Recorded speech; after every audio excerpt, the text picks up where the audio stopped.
This is a special Western edition of the CBS Evening News. Dan Rather reporting live from CBS News election headquarters in New York. Hello, everybody. A sweep of the South for Bill Clinton and for the Bush Quayle ticket. The Pat Buchanan Republican protest vote persists, particularly in Florida. It'll be one of the stories of tomorrow. Headlines of the hour this Super Tuesday, the biggest day yet of Campaign 92. One-third of the delegates needed to win the Republican and Democratic presidential nominations are on the line in primaries and caucuses in 11 states, most, not all, in the South. Let's look over the results so far. First, among the Democrats.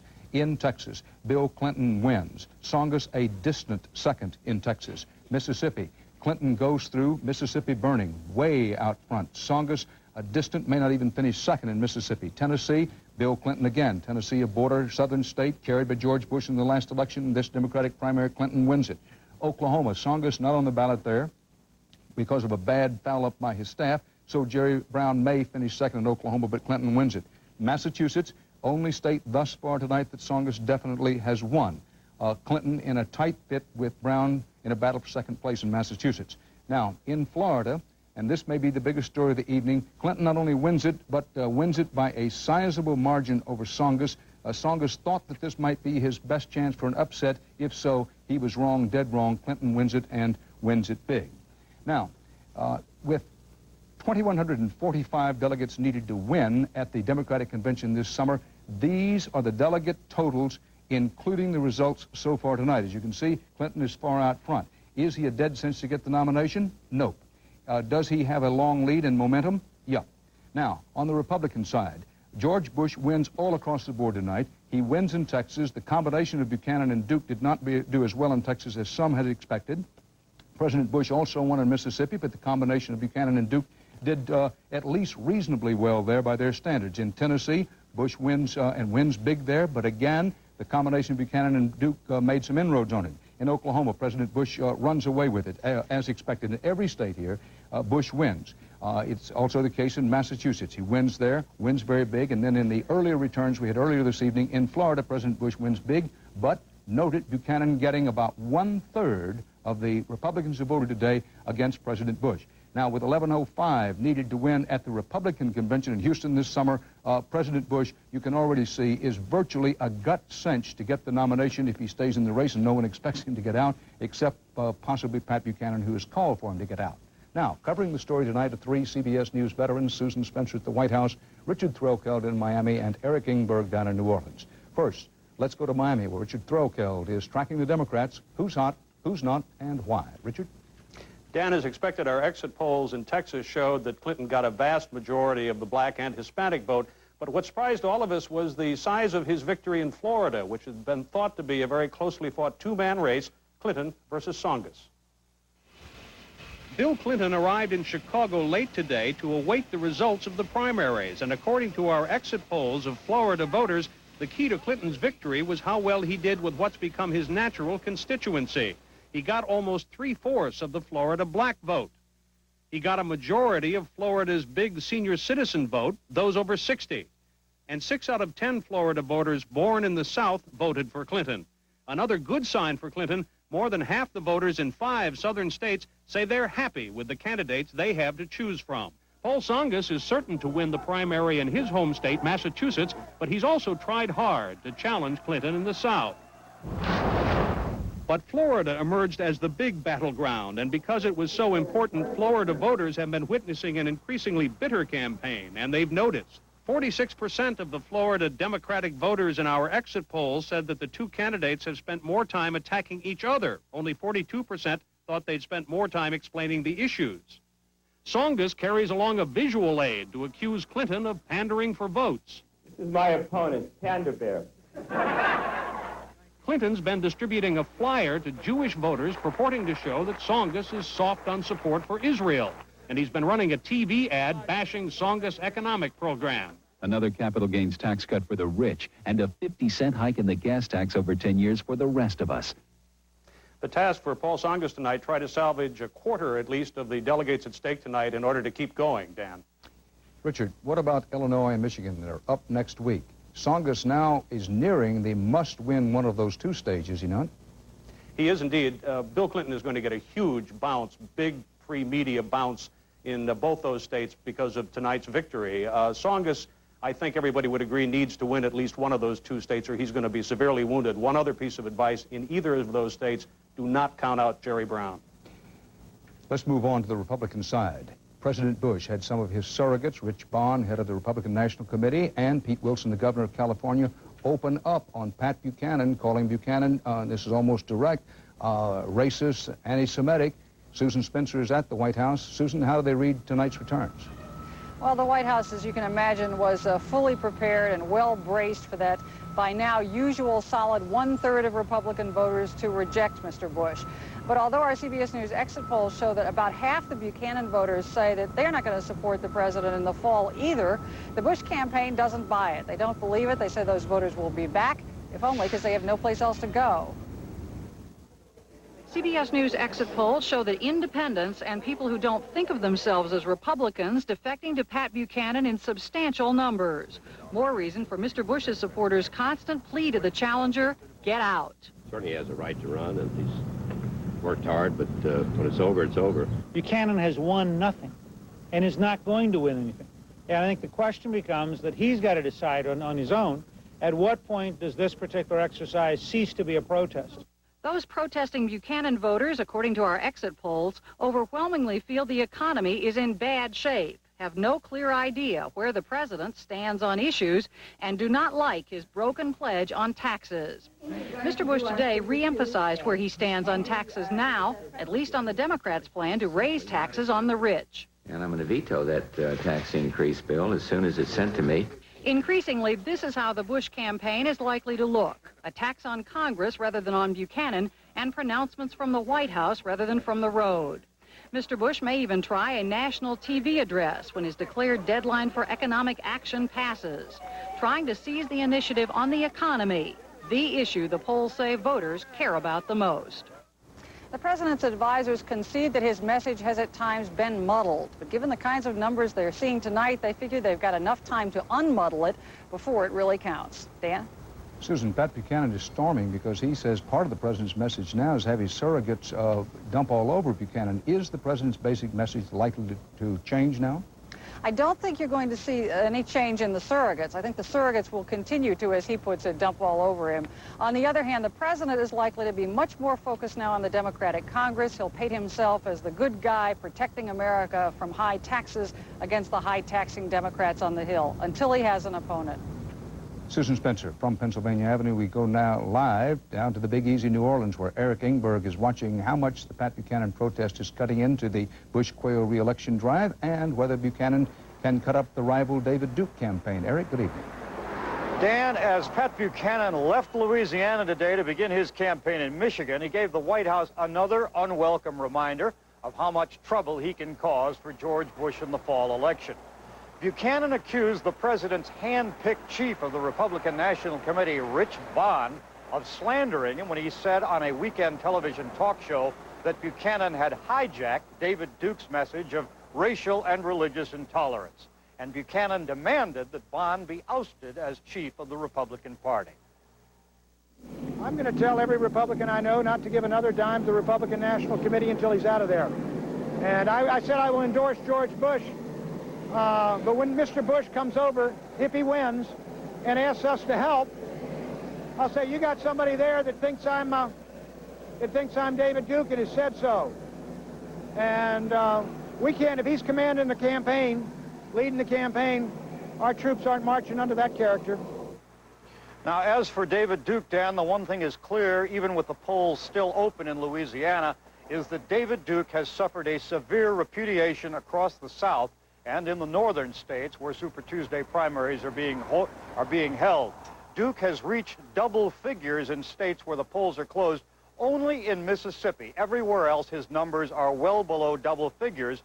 If this does not fatally wound his candidacy, it certainly will raise questions all across the right-wing spectrum as to whether David Duke is a candidate at all of national stature. Dan? Eric, thanks. Reminding all of you now, we'll update the election picture right at the end of this broadcast. Still ahead on the CBS Evening News. Besides that, Scud missiles are found landing in Iran, and a late winter storm. Deadly tornadoes rip through the South.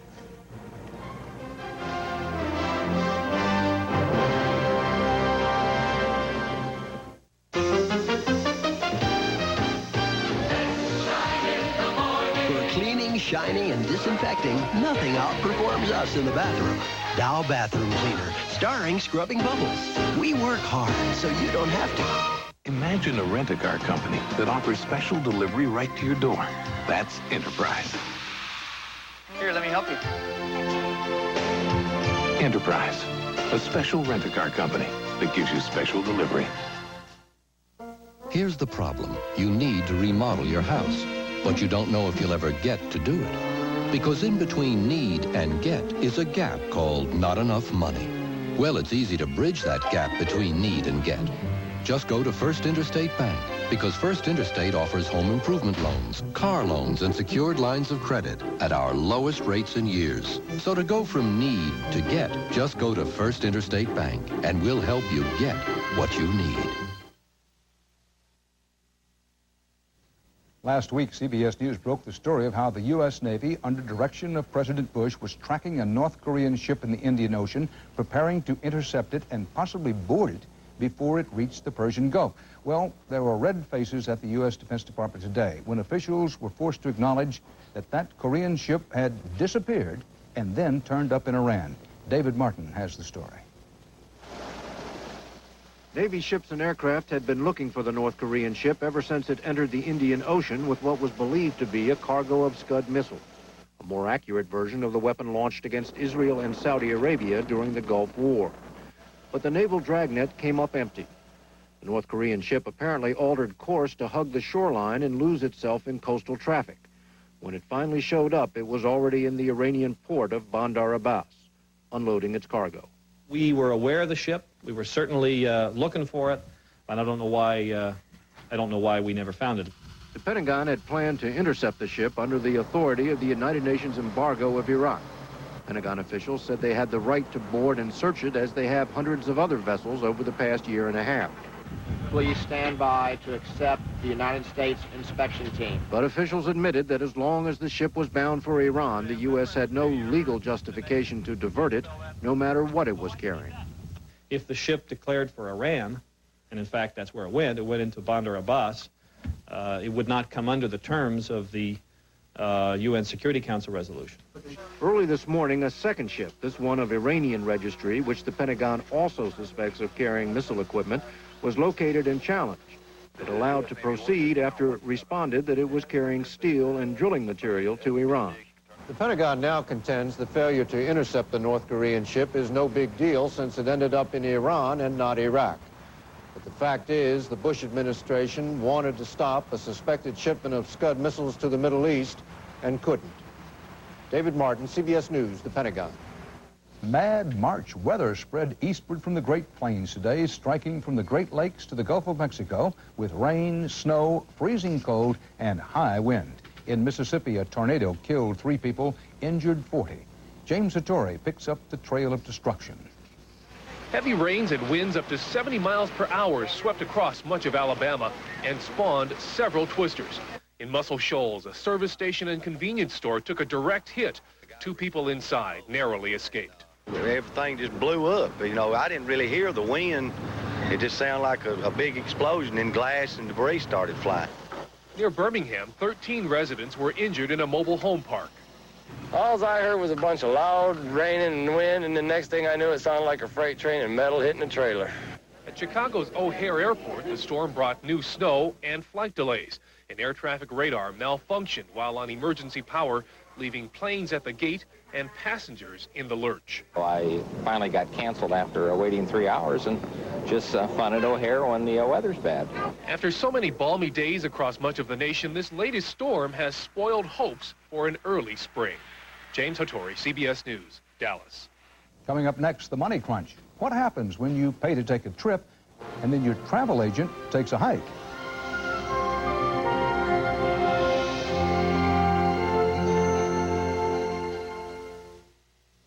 If you suffer from the common aches and pains of arthritis, doctors know that a safe and effective way to relieve them is something you may already have in your home.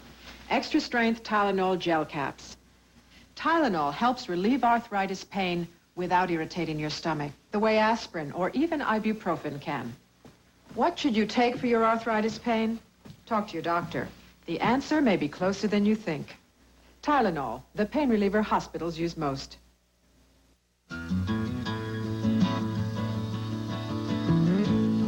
All across America, more people repurchase Kenmore appliances than any other major brand. In fact, over 1 out of 2 homes in the country count on Kenmore. And right now, you can count on great values on these huge 20 cubic foot Kenmore refrigerators, both with free factory installed ice makers, only at Sears Brand Central. Your breakfast, sir. This new Kellogg's Frosted Bran is quite sensible. Crispy flakes with whole wheat and bran, lightly frosted for a taste that's delicious. I love it. I love it. Love it, love it, love it, love it, love it, love it. I love it.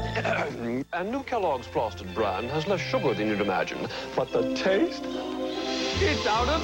We've got to stop serving this. New Kellogg's Frosted Bran, wildly delicious, sensibly good. Super Tuesday. Which Democrats will survive? Can the president overcome the Buchanan challenge? See first full election results in a CBS News special tonight. Times are tough, and a lot of Americans are having trouble scraping up the money for a vacation. So it's more important than ever that you get what you pay for. Juan Vasquez has the brochure on avoiding travel rip-offs in tonight's report on the money crunch, making it in America. Canada's eastern province of Nova Scotia, a favorite vacation site for American travelers in the summer. That's why Martha Frakes paid $1,700 to see it. But low bookings caused her tour to be canceled, and Martha asked for her money back. Months later, she is still home, but her money is still gone.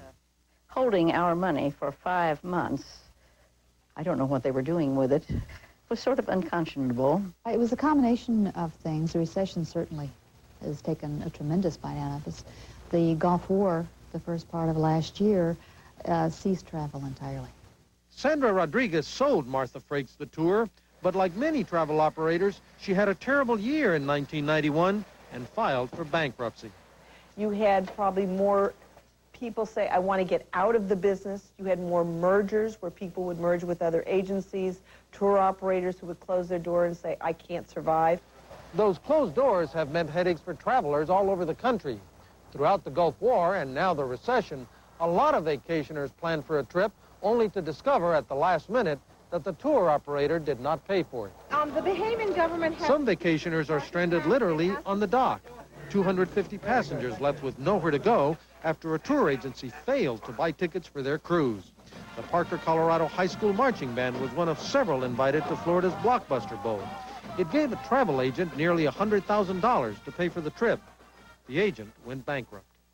Experts say here's what you should do to protect yourself when booking a tour. Look for a reputable agent operator, one who subscribes to a trip protection plan. Use a credit card. It will give you more protection. And consider buying your own trip insurance. The award-winning band finally made it to Florida thanks to an anonymous donor. The cruise line helped passengers get on board, but some of them still had to put up more of their own money. As for Martha Frakes, she never made it to Nova Scotia, but she does feel she's been taken. Juan Vasquez, CBS News, Miami. With a reminder, we'll have election results coming up at the top of the hour. Right up next, Eye on America. Tonight, what can happen when opponents on the abortion issue get beyond the anger and the shouting?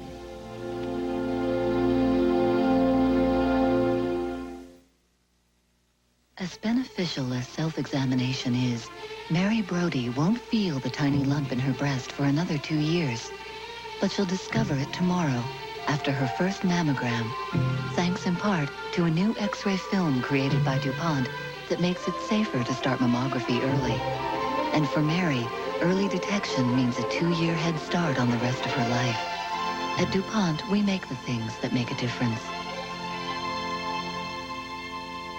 Simon, I've got a clogged drain. What do I do? I've got a hardware store full of things you could try. But I just got something in that's so strong, so fast, is all you need. New Liquid Drano Professional Strength Plus. New Drano Plus has a unique, thick formula with more power than the leading competitor. That's a plus. So much power, it churns and busts through clogs in half the time. Another plus. Don't mess with anything else. I won't. Thicker, stronger, faster. That's the plus in New Drano Plus. At Whirlpool, we believe you shouldn't have to think about your appliances.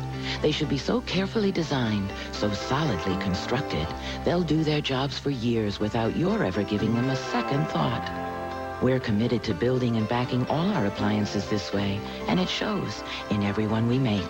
So if you want appliances so well built you don't have to think about them, there's one name you should think about. Whirlpool. I'm Mark McEwen. And I'm Paula Zahn. Inspect the new house now or pay later. But what should you know about the person inspecting it? Find out tomorrow on CBS This Morning. It's breakfast for your head.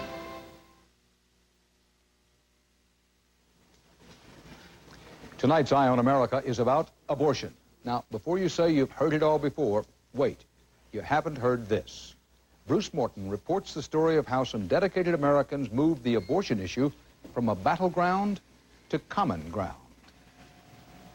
Terry is 8 months pregnant, didn't want the baby at first, hoped the drug she was using would kill the fetus. I honestly did not want this baby, and I had hoped for a long period of time that I could smoke enough drugs in order to kill it. Now she does want it and has been drug-free for 4 months, partly thanks to help from Right to Life activist Loretta Wagner and the shelter she runs. Cindy Sanchez wanted an abortion, but now is glad she has 1-month-old Natalia. She got help from a clinic run by pro-choice activist B.J. Isaacson-Jones. Isaacson-Jones and Wagner will never agree about abortion, but both want happy endings for women like Cindy and Terry, and they now meet regularly in an unprecedented search for common ground on issues affecting women and children. We have to stand on our basic principles and get our points across, but at the same time, I don't want this to escalate into some sort of a Vietnam of the 1990s. Certain this is what you want to do? Yeah. Okay. Considered all your choices. Sure. And relax. Isaacson-Jones's clinic does abortions. Denise, not her real name, says she cannot have a child now. 5 apple pies. But the clinic also offers adoption counseling. That's how Yvonne and Leroy Holmes got young Michael. And sometimes pro-choice Isaacson-Jones has sent pregnant women who need a bed to Right to Life Wagner's shelter.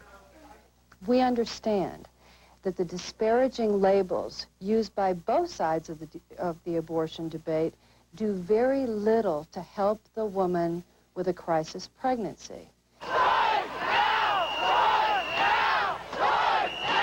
It is the bitterest, most emotional debate in American politics, but in some cities, the two sides have found common ground. So it's good that you're drinking the orange juice, and tomatoes, too, have vitamin C. Both want good nutrition for pregnant women. Both agree on the need for good prenatal care. This baby is head down, in the right position to deliver. The idea that a woman has the right to choose abortion is under growing attack these days, voices shouting in anger on both sides. That rising anger adds urgency to the search for common ground. It's 11 o'clock. Stay tuned now for Wake Up America. Wake up, America, by the dawn's early light. And the search for common ground has spread. In Waukesha, Wisconsin, Jan Paschal hosts a Right to Life radio program on a Christian station. What do you believe is the most controversial, the most divisive issue in American society today? All together now. Abortion. You got it. Maggie Cage, who ran an abortion clinic for 12 years, is a volunteer in a pro-choice senatorial campaign. Judy Hestoff from Planned Parenthood. Do you think she'd do some calls for choice fundraiser? I sure would ask her. Cage and Paschal went to the same high school, both homecoming queens, 1 year apart. Paschal picketed outside Cage's clinic. But they, too, are now meeting regularly, searching for common ground. You and I aren't going to convince one another of our varying points of view, and that's okay. And there are places we can agree, and that's a whole new idea. The two sides have been enemies for a generation. The search for common ground is new and as fragile as feelings. But sometimes, old enemies find they can agree. The bottom line, I think, is our common humanity. My baby is going to be healthy, and he's not going to be drug addicted. It's such a huge controversy, you know, pro-life, choice. It's just so, women need help. Help for pregnant women. Help for babies. Common ground. In St. Louis, Bruce Morton for Eye on America.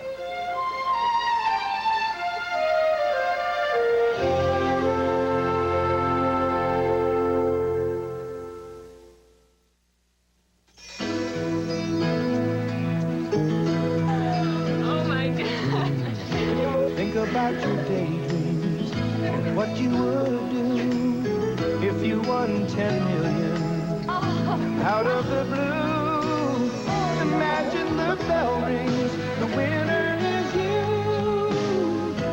Publishers Clearinghouse, the house where dreams come true.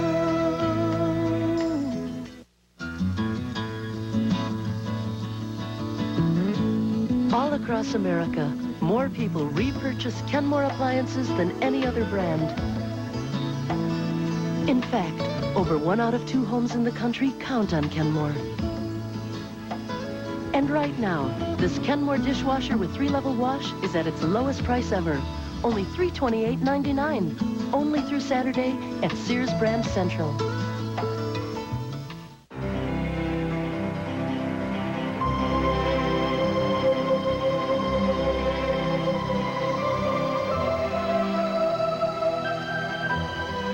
In Japan, they buy a remarkable new car that comes with 7,041 miles already on it.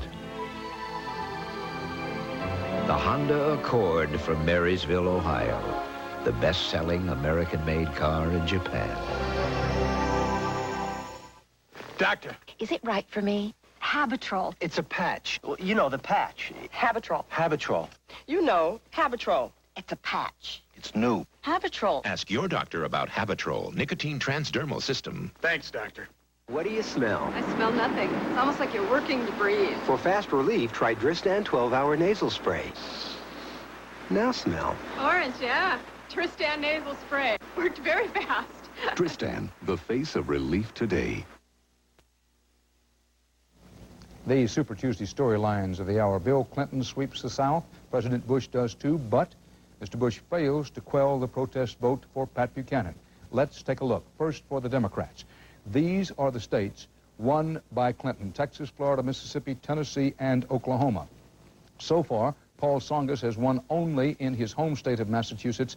More about what happens in Rhode Island, where he's expected to win later on. Now, for the Republicans, President Bush has won every state on the boards tonight. However, in some of those states, particularly in Florida, Pat Buchanan continues to do what nearly everybody considers to be surprisingly well. That is, roughly a third, give or take a little, of all the Republicans voting, protesting against President Bush and his economic policies. Now, we'll have Super Tuesday updates throughout the evening on this CBS station. We'll wrap up all the results and what they may mean in an hour-long CBS News special live at 6 p.m. Pacific time. Dan Rather for the CBS Evening News. We'll see you again soon on Stills and Nash. Where you belong, Wednesday night at 10:30.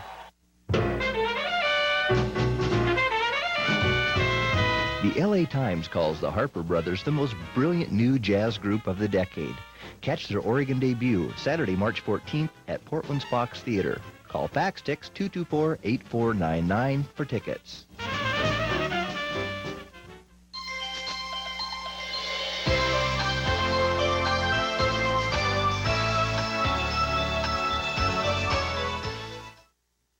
Funding for local broadcast of the McNeil-Lehrer News Hour has been provided by a grant from the Intel Foundation. Intel Corporation, the creator of advanced microcomputer chips and systems, has brought the power of microcomputer technology to millions worldwide.